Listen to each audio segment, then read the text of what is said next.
Hello, pandas. Welcome back to How to Play Go. Hopefully, you remember or recently watched the How to Play Go about the stones and about the board. Big brains. Have you been a good little panda? Have you? Have you? So, we talked about the board and the stones, but now we're going to go a little deeper. It's not going to be too hard, little pandas. It's okay. So, there we go. Little pandas.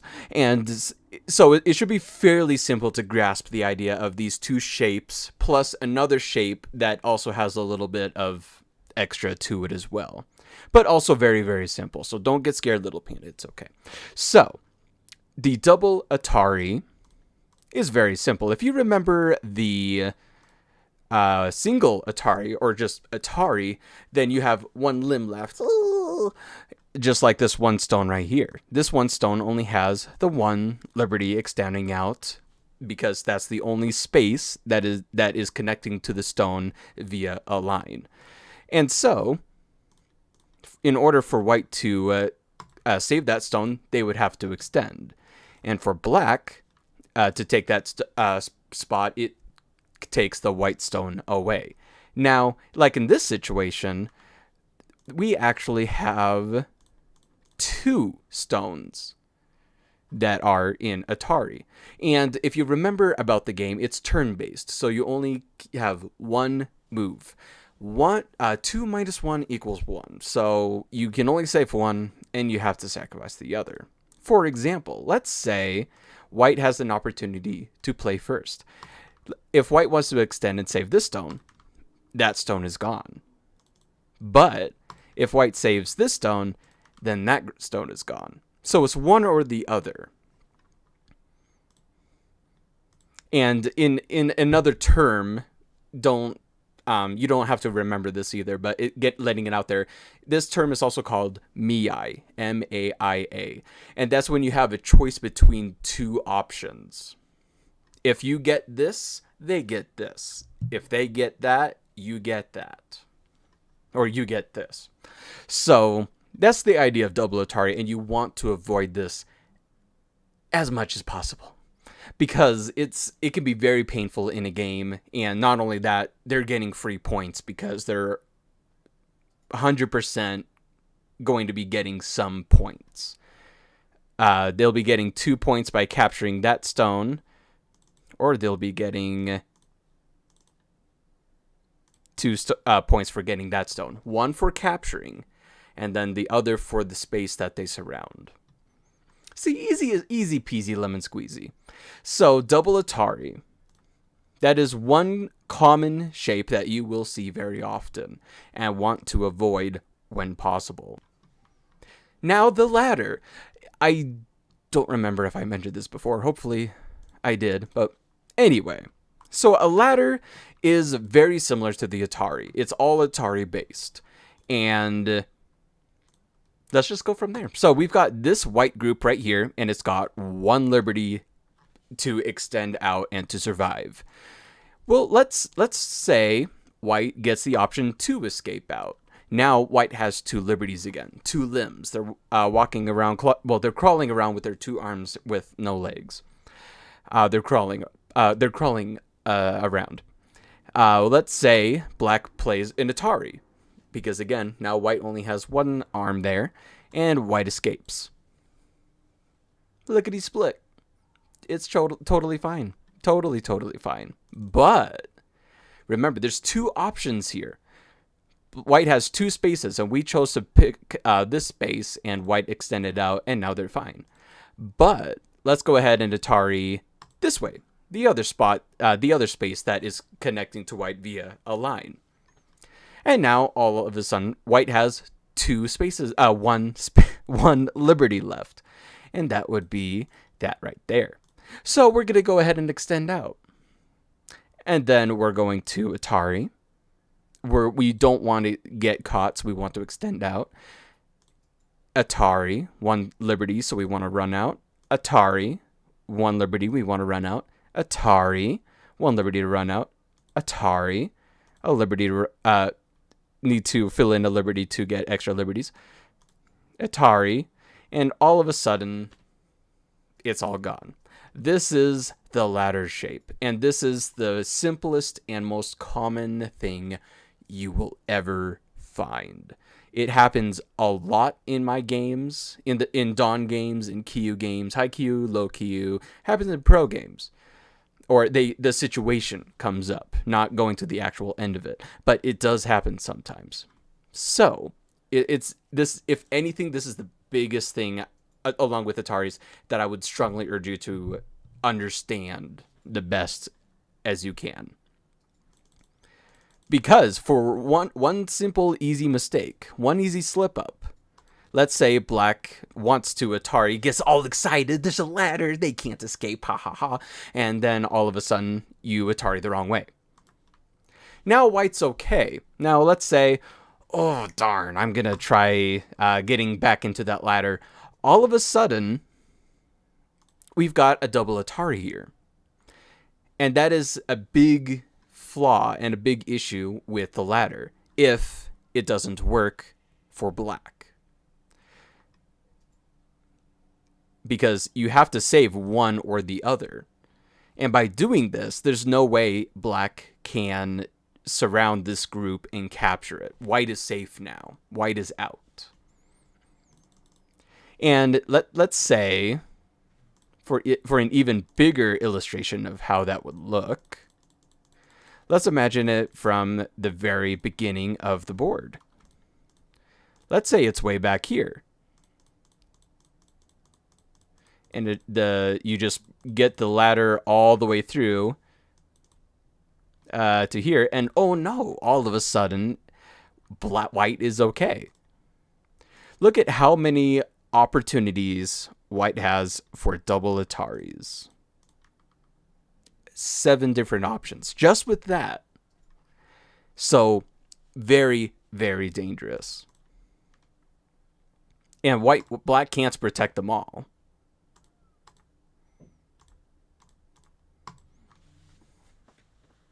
Now Black is just completely broken up. These 2 stones are in trouble. These 4, depends. They could be in trouble or they could end up living. Who knows? Anything can happen. But if the ladder doesn't work, avoid it when possible. How can you avoid the ladder, Austin? You're not being a good teacher. So, I'm glad you asked. Let's say White has a stone way out here. And we continue this ladder. We escape out because that's the only liberty. Atari. Escape out because of only liberty. Atari. Escape. Atari. Escape. Atari. Oh, look, I escaped with that one liberty I have. And now I'm connected to a stone that was already ahead, diagonally. And now, there's nothing to worry about. You don't have to worry about a mistake by Black, or hope that they make a silly mistake like this. You don't have to hope for that. Just simply by having that stone there, you don't have to worry about the ladder at all. You can freely play the ladder with no worry. But if you don't have that stone, then you're just going to hit the wall and you're going to get captured and you won't be able to do anything. Because you'll always have 1 liberty left and you need 2 to get out of it. And you don't get 2 stones in a row. It just doesn't happen. So there's a ladder and double Atari mixture in there for you. Now, for the last little bit, it's still a little bit in the Atari stuff.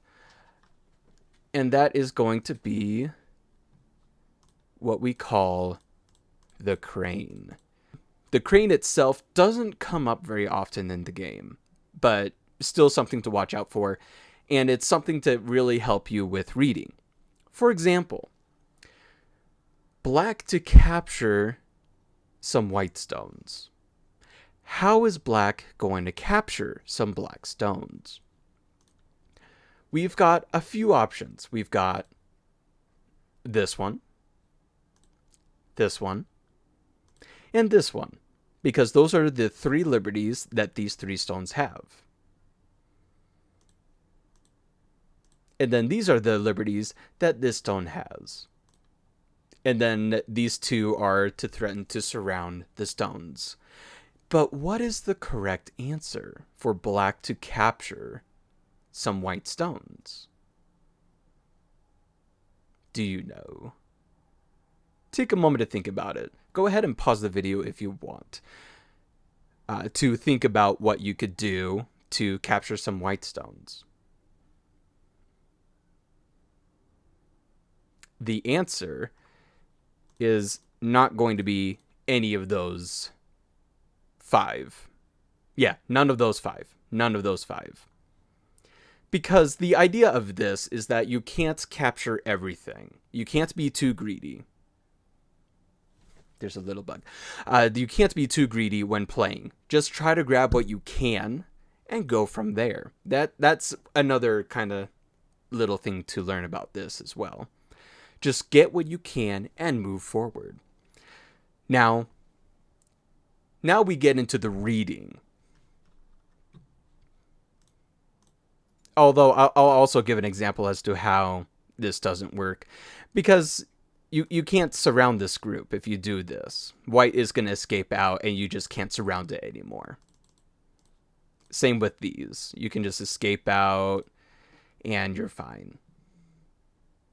Now, again, we have these 3. So let's get into this idea of, okay,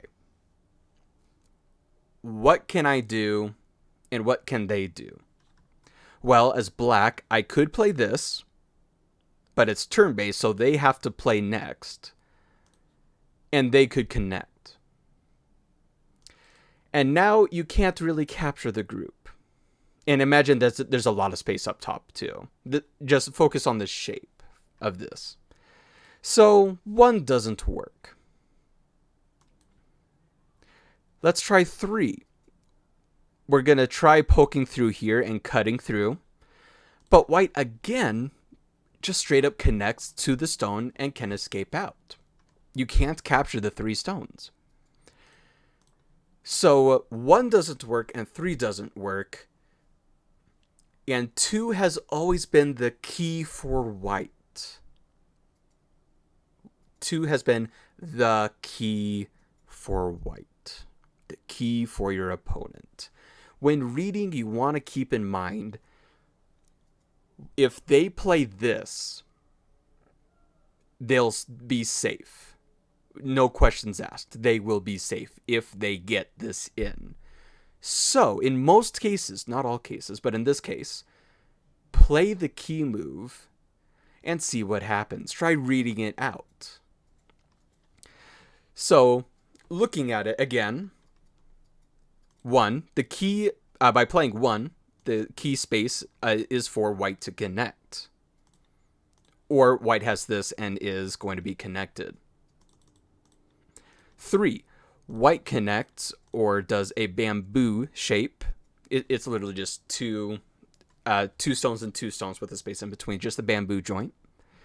And they can't, and you won't be able to capture them. So 2 is the key point for white to escape. So, but how is that going to be black's victory? How is black going to capture any stones with this? Well, now white has 2 options. And they're both exactly the same because you're just trying to escape out. So white's trying to escape out. Now there's 2 options here. You've got 1 and you've got 2 because those are the only liberties that white has. If you play this one, white's out and you can't capture anything, which means the other option is to play 2. Now, alongside knowing the key factor, the key that your opponent needs, think about, if I do this, they'll do this. So I don't want that to happen, so I'm going to do that. So 1 doesn't work because they'll connect. So I'm going to play where they want to connect. And now white has 1 liberty left, but they can take this stone and get 2 extra liberties there for them. Now here's the final tricky part here with the shape of the crane's nest. we've got a few options here.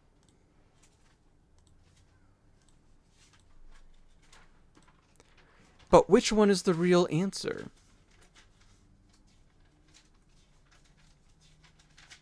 What is it, little panda? What is the right answer for here? It's not that. It's not that. And it's not that. Let's look again at this shape here. White has, this group has 1, 2 liberties. This stone has 1, 2, 3. So this group has 2 liberties. And note, you can't play in here, so you've got one option left, and that's to play here. Now this group is in Atari. Now this shape is a beautiful shape, especially if you are black in this situation. Because, let's say white, again, this group has 1 liberty left. If black plays there, those stones are gone. But if white wants to play there and connect, realize how this group still only has 1 liberty. Thus, they are captured. Now, let's say white extends out to try preventing that ahead of time. You can go in and take the stones. So that is the way of the crane. You look for the key point in the opponent's shape, and you go straight for it. Now, sometimes it's not the easiest to find, but when there's a few options, you can kind of think, if I do this, they'll do that. So I'll do that to prevent that. And so again, we cut out the key point of the shape, because anything else will not work. So we go for that key point. White tries to extend out. You prevent them from connecting, knowing that doing the other option will prevent that from happening. So you take that option away from them. And here, don't get scared. You take another liberty of theirs away, and you automatically win this fight. Because you will either get, again, these 5 stones, or you get these additional points as well, if they were to fill in and take. And that, ladies and gentlemen of the pandas, is the crane shape. Now, being a beginner, it'll be okay to not be too certain, because it's most likely that your opponent may not as well if they're also new. So just play around with it, see, like, start practicing by, even if you're uncertain, say, I have this option. I have an option to play in the corner. So play, or I have the option to go into a different corner. So, or to play on the side, or even play in the middle. And give yourself those options and try it out. And that's what I've got for you, little pandas. The double Atari, the ladder, and the crane. Get practicing with those shapes and consider all of those things, those shapes, and the key points and options in your games. And again, if you're trying to find places to play, there's KGS, there's OGS, and many more different servers that you can play on. So thank you for watching this. Hopefully you were able to learn quite a bit from this video as well and continue your journey into Go Life. And don't forget your candy canes on the way out, and I will see you next time. Later.